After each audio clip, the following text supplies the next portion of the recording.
The opinions, views, and conclusions expressed in this show are those of the show host and co-host and do not necessarily reflect the views or positions of KPFV FM or its affiliates.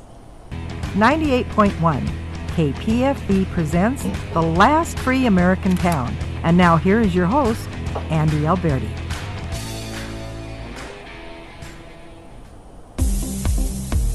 You're listening to 98.1 FM, KPFV LP. Well, here we Pahrump are once Freedom again Radio. to the last free American town with Andy Alberti and his special guest today, Sandy Nelson. Now, before we get into today's show, this is the last free American town. And what would you do if the power went out and you couldn't drive your car, you couldn't get around, and you wanted to eat? Well, you're going to run out of food someday because they can't deliver it to the store. That's why many of us have gardens.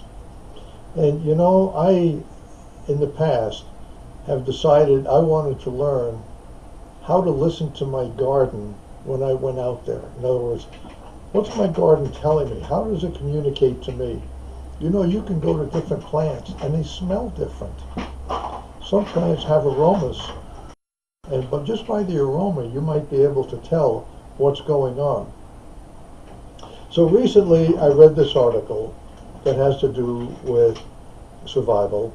Well, not really. It had to do with plants and how plants communicate. And the title of the article was called Smarty Pants. Well, when I was younger, they used to call me that, but at this age, that's over. But what this article was about was experiments they have done with plants.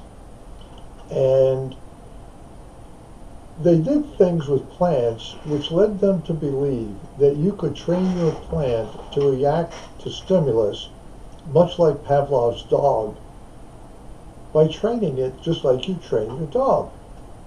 Now, to me, I never thought about this. This is really interesting. Well, it's interesting to me, and I hope you find it interesting as well when I tell you what this is about.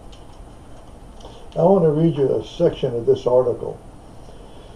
And it talks about brains in plants. You know, there's always been a theory that if you talk to your plants or you played Mozart, the plants would be happier.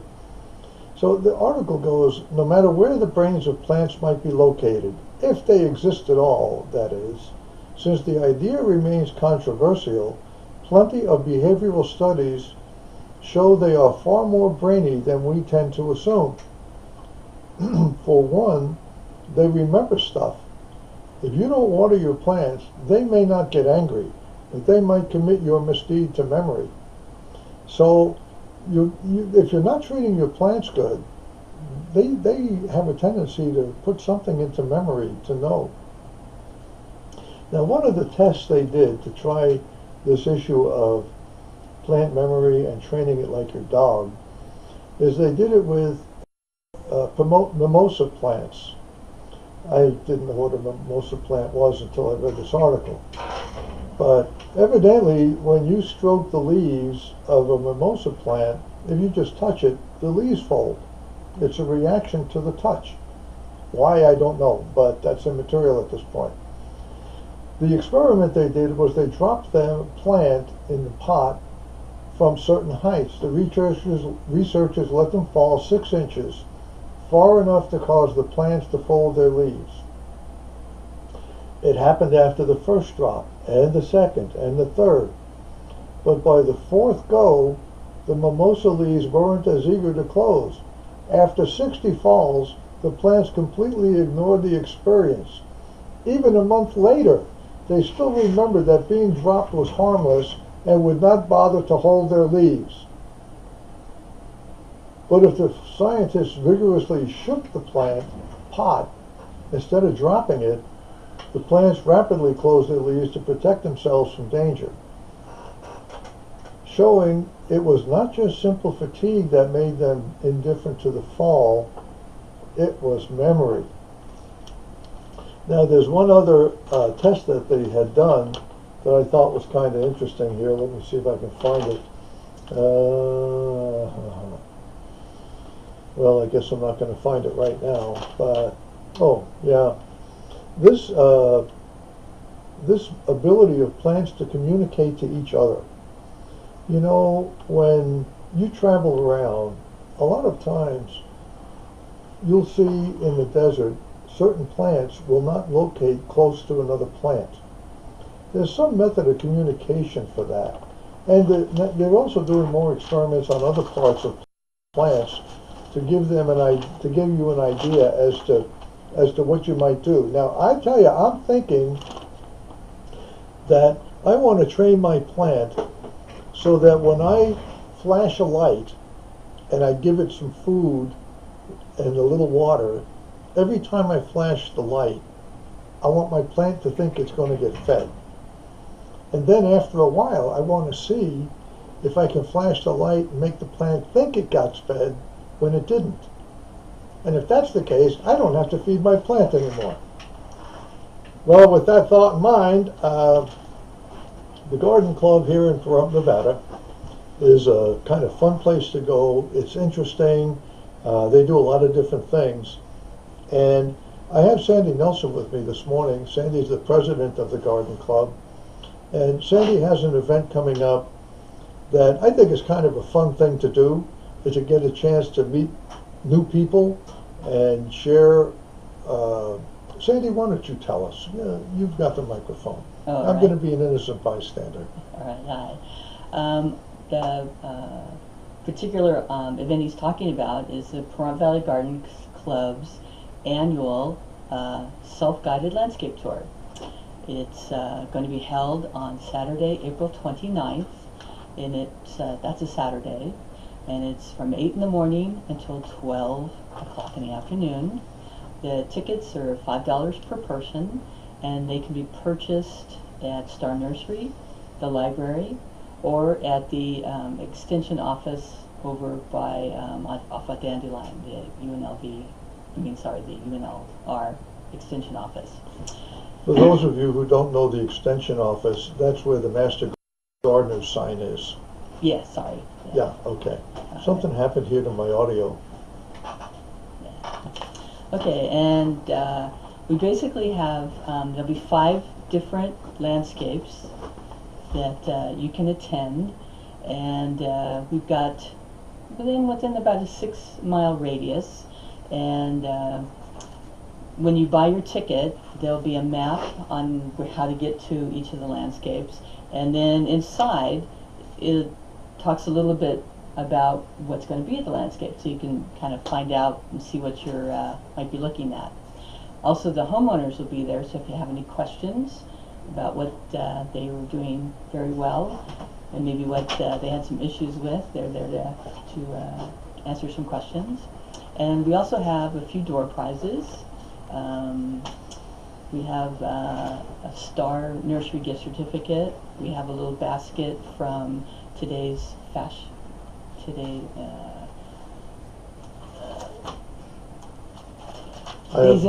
today's image, sorry, excuse me. My brain went on coffee break there just for a second. Yeah, we're good. Today's image, and then we also have a donation from Dexter's Donuts, and then we also have a couple of little stepping stool, little garden decor, and they're always kind of fun to get. So that's an addition. You get that when you get your $5. You get a little ticket. You put your name and phone number on it, and we pick a drawing. You need to get your ticket before April 26th to be eligible for the door prizes, because we'll have the door prizes and we announce the winners during the day of the tour. What day of the week is the tour? It's on Saturday, April 29th. Now, I always thought this is kind of a fun thing to do, not to drive by yourself, but it's a self-guided tour. Right. So I always thought it would be fun to have 2 or 3 more people in my vehicle, where when we take the tour, we can all talk to each other about what we see and the ideas, and there's a chance to do a little social time and share some brandy, a little, no, I guess that's not going to happen. But I think that would be kind of a fun way to do this. And then when the group gets to each house, you're all experiencing the same thing, and you can share what you see. Yes, and we really have a kind of a large variety. We have a simple backyard. But it's just got little vignettes of a raised bed for vegetable gardening, and then they've got flower pots, and so each of the different landscapes, there might be something you could steal, cute little idea or whatever, and so they're just really 5 really nice looking landscapes. It'll be fun to tour. Sandy said something you could steal. To me, that brings to mind one of my favorite hobbies, and that was getting a cutting of someone's plant and rooting it. So if you went on the tour, I don't think getting cuttings are allowed at that point. No, they're not. At least without permission. Not without permission. Yes. But roses can be rooted. And so if you could get a cutting of a rose bush, that normally you might pay $18 in the store, you got the same bush, and it's a clone. Correct, yeah. But please, again, not on the tour. If you come to the garden club meetings, we usually have we have a raffle every month, and there are lots of plant giveaways that you can make cuttings from, and then some people are really generous, and there'll be an entire plant. And we usually have not quite enough for everybody to attend, but probably more than 50% of the members go home with a little something in our little raffle. Sandy's being very kind. She didn't mention the fact that when I went to the last garden club meeting, I donated a stick. I forgot about that. And believe it or not, I won the first drawing, so I didn't take my stick back because I had plenty of them. But the next drawing, whoever won took the stick. But the story behind the stick, I had a story behind it, and the stick actually just had a little tiny bud starting to come out the side, which meant the stick had come alive from just being a stick. And I really love watching that happen with a plant. It tells you that something's going on here, and you could take a stick and somehow the plant knows when it should get roots, when it should start developing leaves and expand out. So anyway, there won't be any sticks on this particular. No, not unless you brought one. I might decide. I have a few more sticks available, and so I may at the next garden club meeting bring another stick if anybody's interested. And I also had somebody that called me up afterwards and asked if he could have a stick for his wife, at which I gave him one. I should have charged him for that. So let me ask you a question here. Let's say you're going to take this tour by yourself, but you'd like to know if anybody else would like to join you on the tour. Is there any mechanism where they can meet before the tour starts and then just kind of go out? No. The only mechanism people have is to actually buy a ticket. So if you wanted to talk to some of your friends and all go at the same time, because you have to get a ticket to know where the landscape addresses are. Well, in that case, I'd probably wind up going alone. But some of you out there who have friends, you could get together and buy yourselves a ticket and take this tour. And it's always great to see what other people have done and how they do it, and actually talk to the owners, which is what we do at the Garden Club.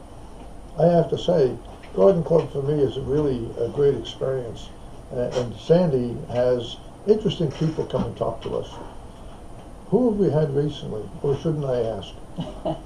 No, actually, we had a really nice presentation last month with it's the group that's it's Green Our Planet, and what it does is they're trying to put outdoor garden classrooms in our schools out here, and we're working on with the joint partnership with the Lions, and we're going about all of the logistics and understanding how to put an outdoor garden classroom in one of the little elementary schools we have here. And this is a really interesting program because in addition to getting the kids excited about growing vegetables, they've done studies where the kids, their math grades go up, their science grades go up, their interest in science and math goes up, as well as their other subjects. So it's kind of a win-win. The kids get excited about growing things, and they also get the practical applications through the math and science. And it runs this particular program, when we get it up and running, it'll be the kindergarten through, I think it's through 5th grade. And each of the different classrooms will have a specific item to do. Like in the kindergartners, they go out and they'll release ladybugs, excuse me. So the ladybugs will eat bugs around the garden. And then another part of the kindergartners is to see what other kinds of bugs they can find. So they'll be playing in the dirt and looking for bugs and identifying, and so that increases their language skills besides having fun. And also looking for different critters in the dirt. And then each grade level is responsible for another part of the garden. And it's been proven statistically that, again, in addition to the kids having fun and learning how to grow food, that all of their academics also improve. You know, I think kids don't really have enough of an understanding of how plants work, and plants are an important part. I mean, we eat them. Mm-hmm. They grow, they provide nourishment and food for us, and the fact that plants even have different colors, very interesting to look at how all of that works. And I was wondering, is there an accommodation if an adult buys a ticket to take the tour, can they bring their kid with them, or is the kid also got to buy a ticket? Because, you know, sometimes the kids are a little, they need to be managed. Yeah. Right now, it's everybody who comes needs to buy a ticket. So those of you with 10 kids, it's $50. But if you only have one, I think it's a great experience and kind of a mother-daughter or dad and daughter or family event to go and see these things, because, you know, plants provide a wonderful environment both in the home and outside the home. And there are even issues that you can go online to look up about plants that clean the air in your house. You know, we exhale carbon dioxide, but the plants use that and they give us oxygen. So there hasn't been a lot of talk about that at the garden club yet, but indoor plants are a necessity, especially if you want to have good, healthy air within your home. And it doesn't take much to do that, does it, Sandy? No, it doesn't. I think I read an article that talks about if you have like just 2 plants in one of your bigger rooms, they'll probably clean your air, probably at least 60% of it will be cleaned through the plant. In my house, the plants attempt to escape. And it's all we can do to keep them indoors. But, you know, plants are a good thing, and they're kind of fun to have because you can watch nature at work. But just watching nature at work, watching plants grow, is really a very slow process. So in the process of having those plants in the house, why not get some books and do some learning about what's happening within the plants that you have in your home? Just like we talked about the plants being dropped, the mimosa plant. I always thought a mimosa was a drink, by the way. Is it not? It's both, obviously. Next show, we are going to have mimosas during the show. So by the end of the show, we'll probably end early. But it's a plant, and I never knew it was sensitive to touch. Yeah, I didn't either. And here we are in the garden club. What can I say? But these are things that when you start looking and reading and understanding about the plants you have, I think it enriches your life and your understanding of the world around you. Mm-hmm. Yes. Okay, so when is the next meeting of the garden club? The next meeting will be the second Saturday in May at 10 o'clock at the Pahrump Museum. And that's on Basin, just west of Highway 160. Correct. I wanted to bring something up here. You know, Pahrump is the land of weeds in the summertime. Yes. You can drive around town and look at everybody murdering the weeds that they have. You can hear the weeds screaming from being murdered. It isn't a pleasant death. They're either being pulled up by the roots or they're being sprayed with some sort of chemical. And at the last garden club meeting, I asked Sandy if she would tell us about the recipe that the garden club has to kill weeds that are not, that would be kind of environment friendly, can I say? Yes. Do you want to tell us a little about the recipe, maybe how it came about and how you've used it and what it is? Okay. You have to be a little careful with it because this will kill anything. It will kill weeds and also some of your other plants. So you want to make sure that you're probably a good 3 feet away from plants you want to keep. Now she tells me. Yeah. It's a really good, it's a gallon of vinegar, and then it's a cup of, like a table salt, not Epsom salt, table salt, a cup of table salt, and then a tablespoon of any dish soap. And you mix that all together and you kind of dissolve the salt, so it's, and you pour it. If you spray it, you need to take the little spray nozzle off so it's more of a pour. You really got to kind of saturate the weed, and within a couple days they are gone. They're all the way dead to the root. But and it's a combination of the salt and the vinegar.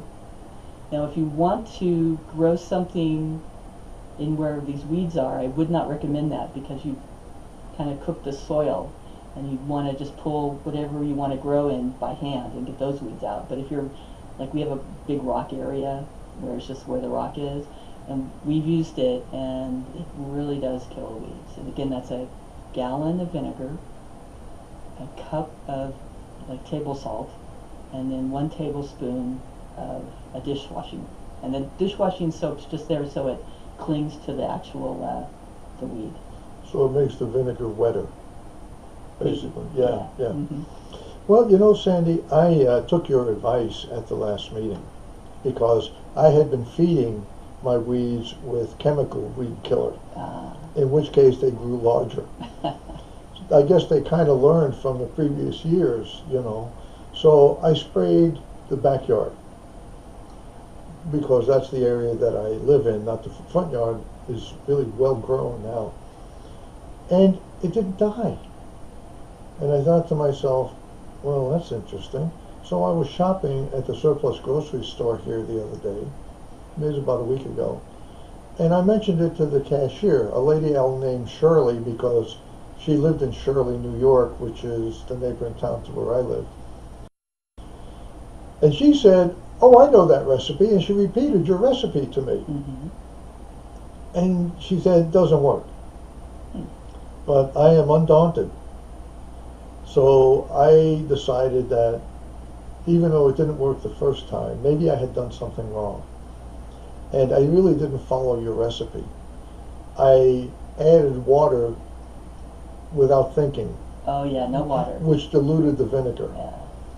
And then instead of having a gallon of vinegar, I had 1.5 gallons of vinegar diluted down. And I didn't put as much salt in as I should have because I had increased the amount of the vinegar dilution. All of which was a mistake on my part. So you really have to follow the recipe.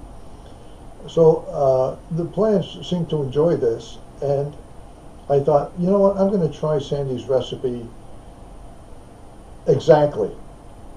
And I can tell you that everything is dying in my yard.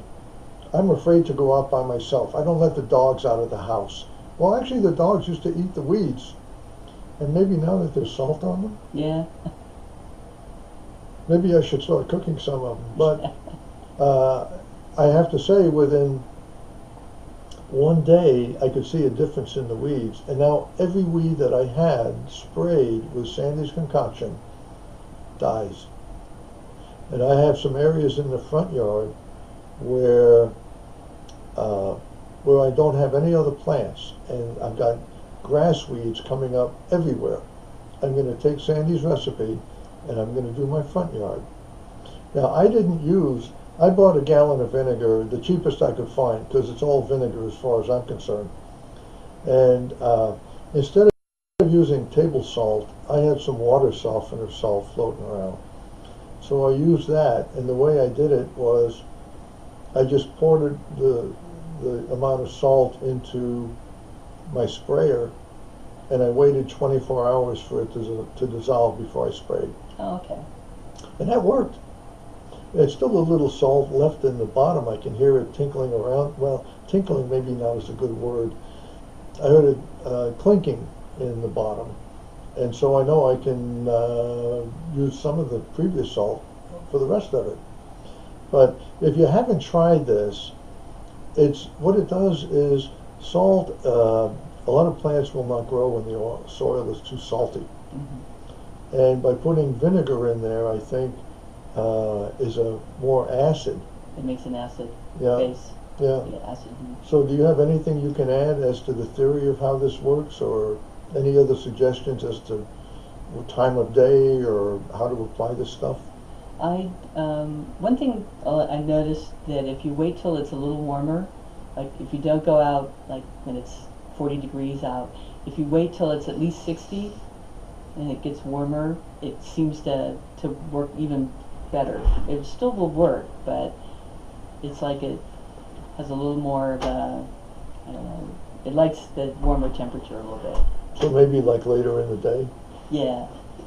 What about if it's windy? Windy, you just gotta be careful.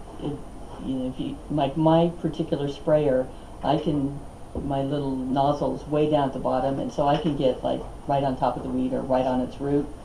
But if you have like a big sprayer and it will just spray, you might accidentally spray some of the plants you don't want to kill. So on a really windy day, I wouldn't spray. All right, so I didn't do it like you did. I had it was droplets, but it was small droplets. Mm-hmm. It wasn't really, like a misting kind of spray. Right. And that's kind of what you recommend.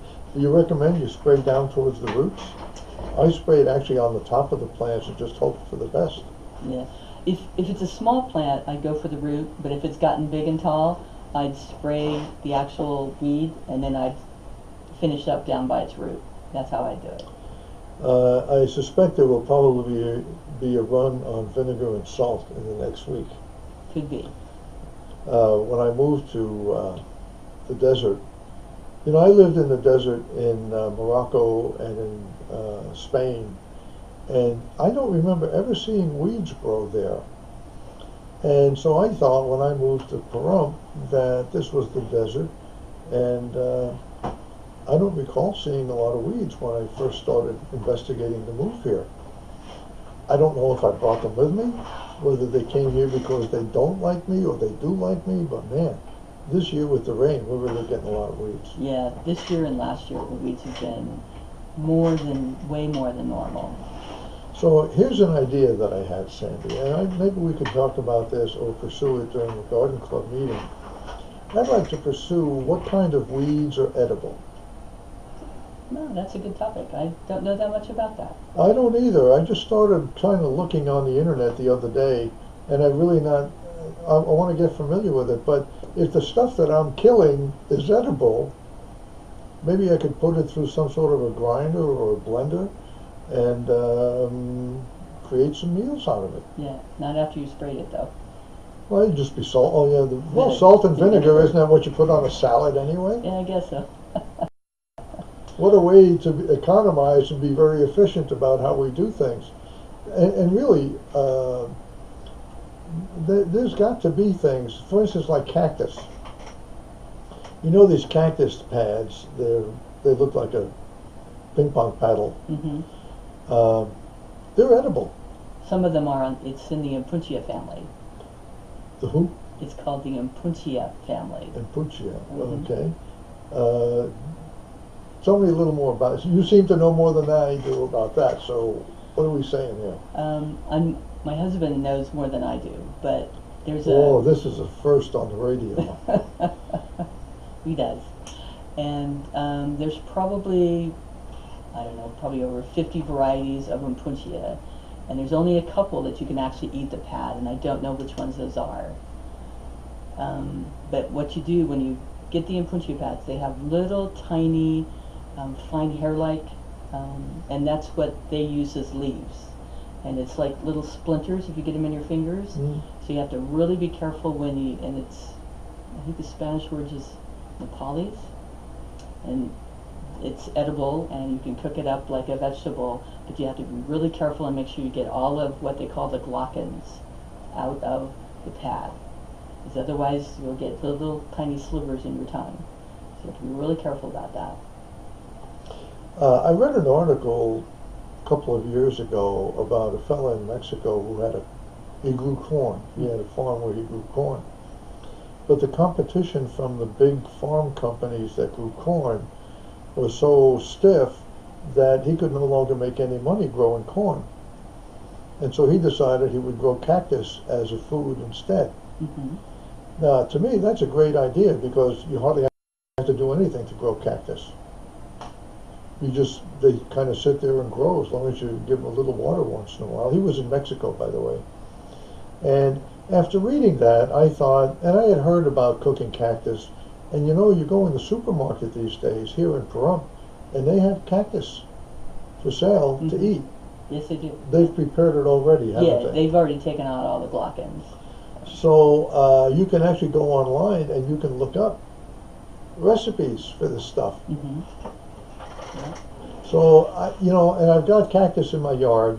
I love cactus. They're such an amazing plant. But I've got them in the yard, and I've been thinking I want to cut them and try cooking my own cactus, but I want to buy one in the store first to see to see how to prepare it, because they've already done the preparation. And like you say, this thing with the little spines. Yeah, the little glockins. And you need to be careful. As I mentioned, there's only a couple that you can actually eat the pads. Like there's a impuntia called cow's tongue. That would be too thick and too tough. So you want to. I'll get my husband to tell me which are the ones that you can actually eat. Do you have a cactus in your yard that's edible? I don't think he has. He's probably got about 15 different varieties of impuntia, but I don't think any of the ones we have are edible. Well, I have one variety of cactus in my yard, which came from all my other cactus. I had one cactus, and I cut it up, and I put these different in. And they do get these, what do you call them? They get flowers, and then after the flower, they get like a bulb. They get the fruit? Yeah, the fruit. That's the word I'm looking for. Mm-hmm. And my son took those. When they ripen, they turn kind of blue. Mm-hmm. They do really deep purple. Yeah. Oh, well, I'm colorblind, so thank you for the help. But he took those and he made cactus pear wine. Okay. So does that mean that the pad itself would also be edible, or is that just the cactus pear itself? The fruit on most impuntias is edible, but you have to be careful about the pads. There's only a couple in the family that you can actually eat the pads. Well, I have to tell you, when my son decided he was going to make this cactus pear wine, and you could also make jam out of this stuff. Yeah, the jam from the fruit, it tastes like a sour watermelon. It's very good. So this is kind of desert food. Already we're talking desert food, right? And anyway, so my son was going to make this cactus pear wine, and he knew that there were always little spiny things, whatever you call them. The glockins. The glockins, yeah. Isn't he on television? He had a show, the McLaughlin's Report. Oh, that was bad. But he was told that he had to get rid of all those little McLaughlin's. Mm-hmm. And somebody told him to use a blowtorch. Yes, I've heard of that. So he got a little propane deal. And lo and behold, what happened was those little McLaughlin's started floating in the air. Ooh is right. They got all over his skin, on his arms and his hands. And they're so sharp, they just dig right in as soon as you get them. Yeah. You know, they just float it. You would think they're just floating in there, but no, they stick. And we had a long operation of taking time to get it out. And I finally came up with using Elmer's glue. Oh, okay. People have recommended using duct tape and things, but I found that that really didn't work. What we used was Elmer's glue, and we spread it around where a lot of times you get them in your fingertips. Oh, and they're so small, you really almost need a magnifying glass Yeah. to see them. You know they're there because they're touching a nerve, and that nerve's firing off every time it feels that. Yeah, every time you bump it. Yeah. But if you get a pair of those headset magnifiers that you can wear, and you use that to look at it, you can actually see them. But to me, they're almost flesh colored because I'm colorblind, and it's really, really hard to see because they're so tiny. But when you can see them, and then you put the Elmer's glue on it and let it dry, when you peel that off, it takes them all off. I'll have to try that. Well, I feel bad now that you're going to have to go get some cactus glockins in your fingers just to try it. Well, I think that happens occasionally no matter what. Yeah. You know, you can't even wear gloves. Stuff comes through the gloves. My husband, he'll take a pretty good glove and then he'll wrap duct tape around each finger and he gets less. You still get some, but he gets a lot less. Oh. Well, I'll have to try that because even with the gloves, and then the gloves are not worth a damn after you've done Yeah, that. You yeah. may as well throw them away or burn them. So, by the way, I went to the one of the local discount stores here in Pahrump, and I don't know, I guess I can mention it, it's the Dollar Tree store, and I wanted to get some tongs to handle the cactus. Mm-hmm. And you know, they had cheap ones for $1 that worked out great.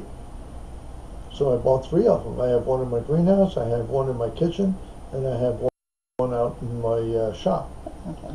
And you would think I would hang one on every cactus because whenever I need one, I can never find it.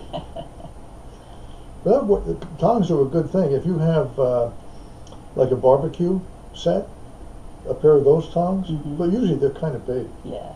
Do you have a barbecue set? Mm-hmm. I've never been to your house for a barbecue. Oh, I'm sorry.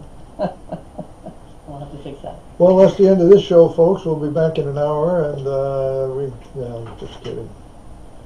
You should see the face on the station manager here. Are we coming up on a break, Frank? Okay, we're good. All right, so now, Sandy, I want you to tell me how many people normally would go on this. I want to get back to the tour because it's coming up, and I think the tour is important to have a good turnout. Okay. So what are we looking for in the way of numbers of people, for instance? Well, we've made up 140 tickets, and we typically get around 100 people who attend the tour. Wow, 100 new friends that you could make. Mm-hmm. Yeah. It would be nice if everybody congregated in one place to start the tour in the morning, or those that wanted to. And then, matter of fact, I noticed on the tour there were 3 houses on the same street. Yes. Uh-huh. Are these people master gardeners, or? They're I'm not sure. I think they obviously know a master gardener because their backyards are really, really nice. But they just lucked out. I happened to be driving around. That's how I find out landscapes. Is I kind of just drive around town, and I saw some really pretty front yards, and then I knocked on their door and I asked if let them know we were the garden club and we were trying to get landscapes for the landscape tour, and they very graciously showed me their backyards and even more graciously agreed to be on the tour. Do you ever have people volunteer to have a house on the tour that is just a mess? It's a bad garden, it's bad landscaping, as an example to compare with all the other houses they're going to see? No one's ever done that. It's not a bad idea. I might volunteer to do that Oh, okay. this year. For next year? You know, a lot of times when you put your plants out there, you wind up getting animals in your yard. Yes. What kind of animals do you think might be in the yards that we're going to go to, or have they figured that out? I think they figured it out.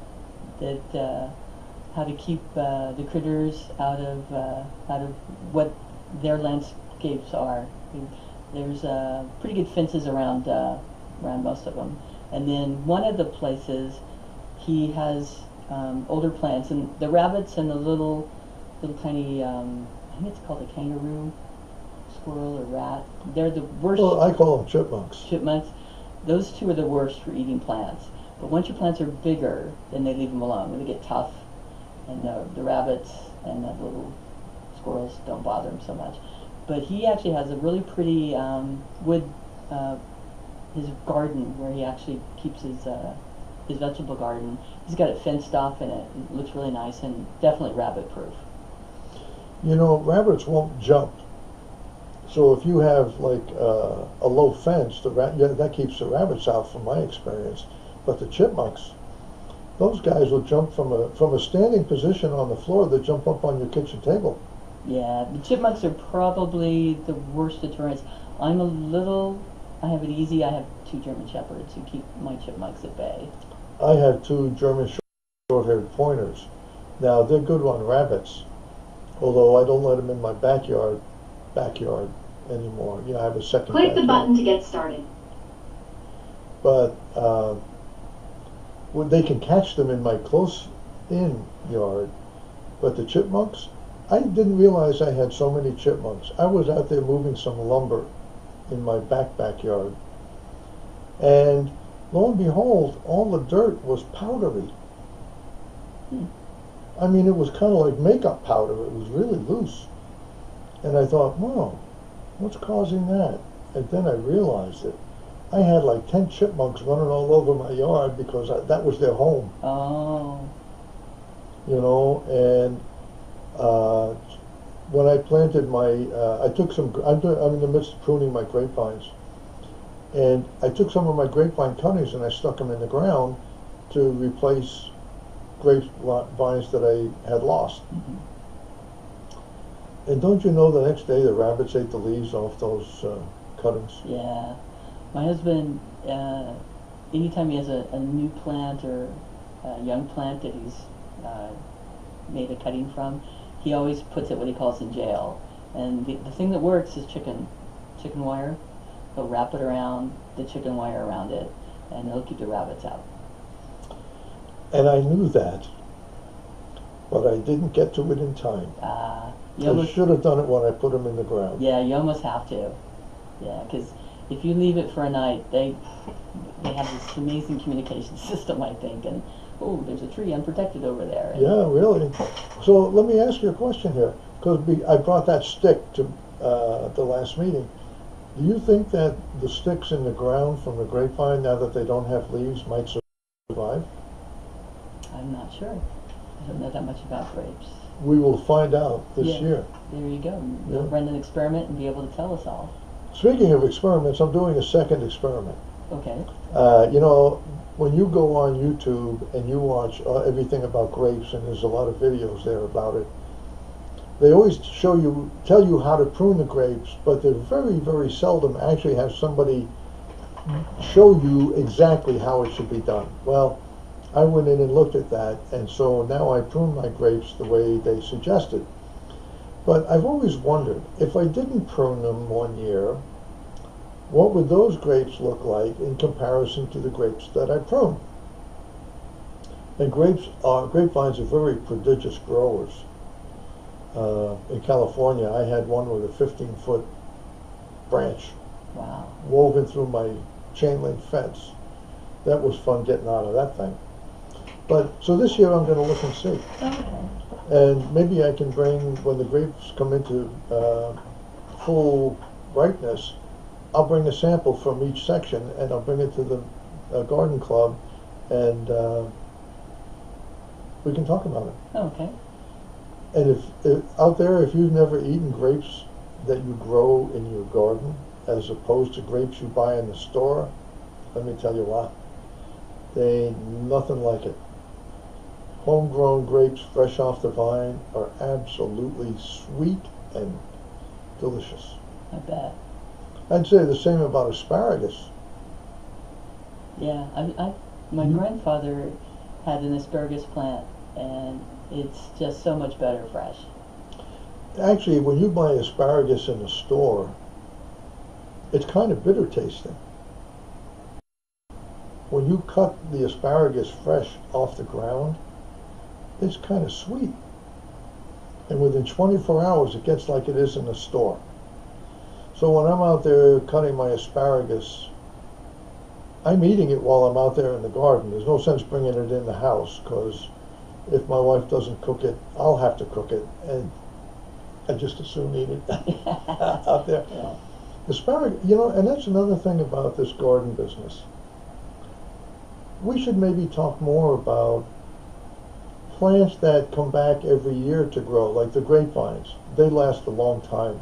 And asparagus is good for 20 years. Comes back every year. You don't have to do anything. It just shows up. Mm-hmm. Do we have a list of plants maybe that... I know artichokes come back every year. Oh, and they come back even when you don't know they're there. Yeah, yeah. I have 2 artichoke plants under my bedroom window. I didn't plant those. I want to know who's been at my bedroom window at night planting artichoke plants. Can invite them over to my house. I could let one go to seed if you want. Yeah, if you have any, I'd appreciate that. An artichoke plant in the first year will give you 50 artichokes. You can go to how much do artichokes sell for in the store? They're not cheap. No, they're not. And it's surprising how many you get out of one plant. And it doesn't take anything other than just give it water. And there you are. So for my money, those are the kind of plants I like. Mm-hmm. And, corn, you got to plant that every year. Peas, carrots. I don't know, do onions? Can you plant an onion and then have it split off as a bulb? I'm not sure. I don't grow onions. I don't grow onions. Well, my son grew onions, and they were very strong, fresh out. Mm-hmm. When you get them in the store, they're not as strong as when you get them out fresh. But we've grown radishes and beets and carrots. They require a little more attention, and they don't come back every year. So I'm still looking around for more plants that will come back every... Actually, a tomato plant, if you play your cards right, you can actually take one of the, or any number of the branches, and put that branch in the ground and cover it over with some dirt, and eventually that branch will root. Mm-hmm. So now you have a clone of the original plant. Correct. So all these people that are out there buying seeds every year or little plants, if they could, towards the end of the season, couldn't you take one of the branches or a couple of them and put them in the ground, and you'd have a small plant then? You might. I don't know how the cold might affect it. Well, no, once it starts to root, you take it out. Take it out, and put it in that. Put it on the patio or in the house. Yeah, that could possibly work. You have fresh tomatoes all year long. Yeah. And then I've also heard where before the last frost with your big plant, you just take the whole thing, the whole plant, root and all. You can put it in your garage, and if the tomatoes are still green, you have to have a little bit of sunlight in your garage, and they'll ripen on the vine as it's out of it, just in the garage. Does it grow new tomatoes or just... It just ripens the rest of the ones that are the green ones on the plant. To me, tomatoes right off the plant are much more flavorful than when you buy them in the store and let them ripen. And yet I was reading a science article that said that if you let them ripen long enough, they'll be just like they grew off the vine. I haven't found that to be the case. Yeah, I don't think when I try that at home, they turn mushy before they finish ripening. Our dry desert or something, or maybe it's my kitchen, but they start kind of getting all soggy before they actually finish ripening up, and so they don't get that really good flavor from the store. When I was in the fluid power business, I got to call on a lot of different types of manufacturing plants. And Hunt Foods had a tomato processing facility in Fullerton, California. And you could smell those tomatoes a long way off. And they didn't smell like they... tomatoes as they start to age get a certain smell to them. A certain... I don't know how to describe it. Like they're not good anymore. They become like almost pungent. And yet I guess that's the best time to make tomato sauce out of. Yeah, the older it is. I've heard that too. Really? Yeah. So I would go in there, and boy, you knew you were around a big vat of tomatoes. But I've often thought, what if I would imagine maybe you could blanch the tomatoes. Blanching is when you just dip them in hot water for like a minute, and you peel off the skin. The skin, yeah. Could you then do that and then make tomato sauce and freeze it in the freezer? I've done that. Really? How's that turn out? It turns out really good. Do you season it before you put it in the freezer, or do you season it after you take them out? I season it after I take it out. So basically it's just the pulp of the tomato, and I stick it in my freezer, and then when I want to make a sauce, I'll bring that out and cook it and smash it and add my seasonings. And it works out really good. You know, we had one year when we had so many tomatoes, we were carrying Roma tomatoes out in 5-gallon buckets. And when we went to yank out the tomato plant, we discovered there was like another 3 or 4 5-gallon buckets of tomatoes on the ground that we had missed. Oh, wow. Yeah. So my son got this bright idea that he was going to cook them down and make tomato sauce. Not knowing what he was doing, he just kept cooking them down. And I was surprised when you cook something down and you get rid of the water, how the flavor gets stronger. Yeah, it gets concentrated. Yeah. And even when you dry plants, what do they call it? Not freeze drying, but you know what I'm talking about. Dehydration, yeah. Talk about that for a little bit. Have you done that? I haven't tried it myself. The extension office has at least once a year they have a really good class on how to dehydrate your own vegetables and fruit, and that's always a fun class. And so you take some people you can do it in a very low oven and put them on a tray and put them in your oven on a very low, and you can dehydrate them that way.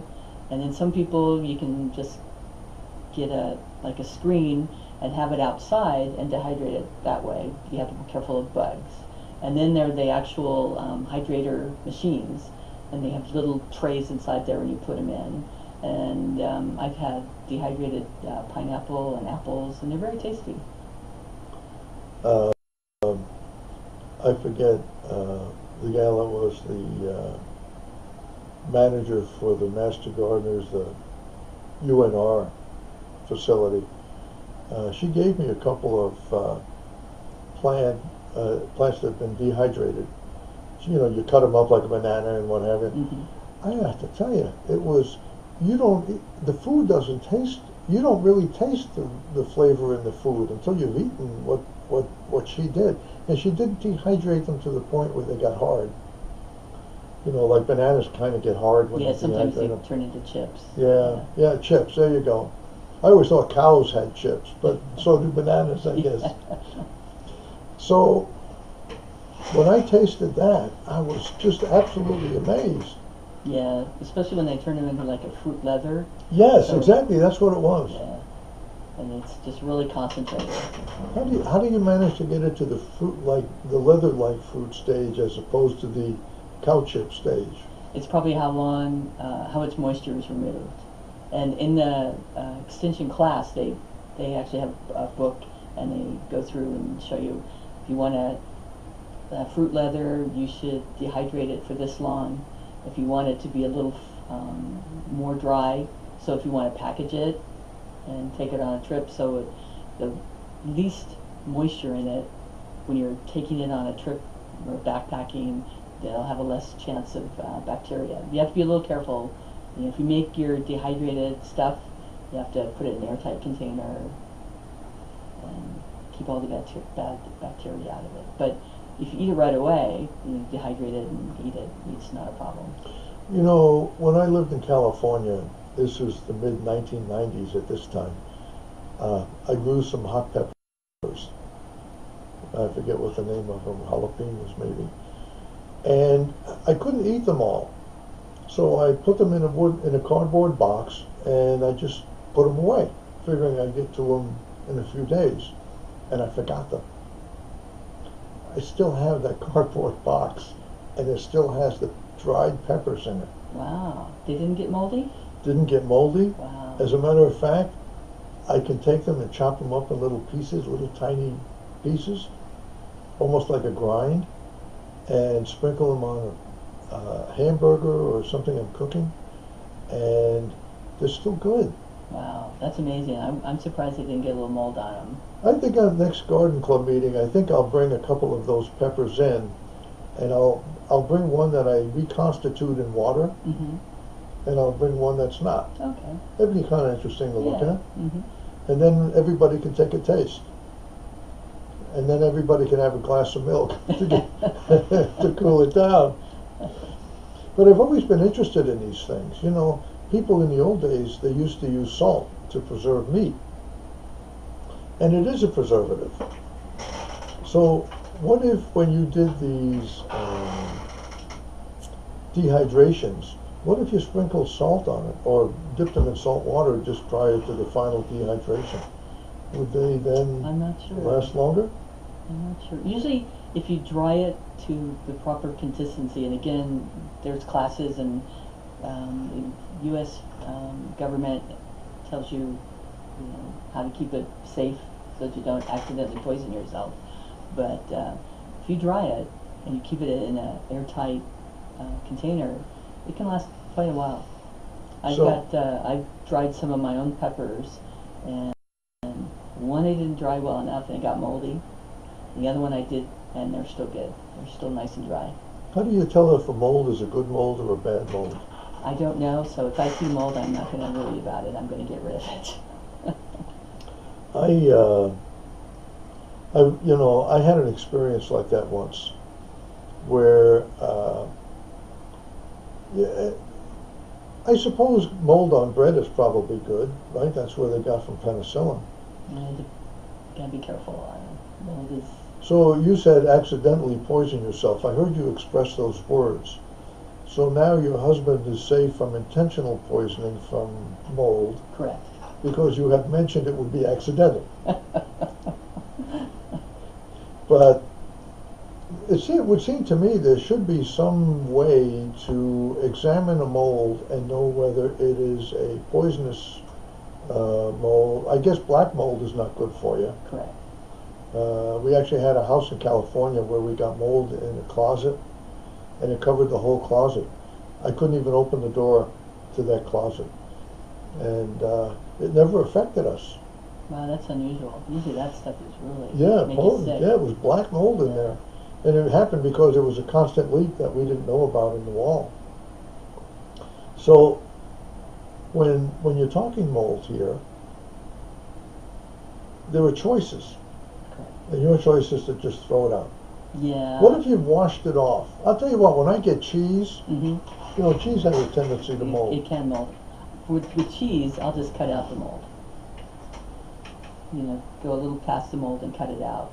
But let's say you got a cube of cheese. When you've cut that cheese out on one side, and if you don't clean the knife off to cut the other side, there's a little bit of mold left on the knife. Yeah. So you got to clean each side. Got to clean each side. I use a different technique.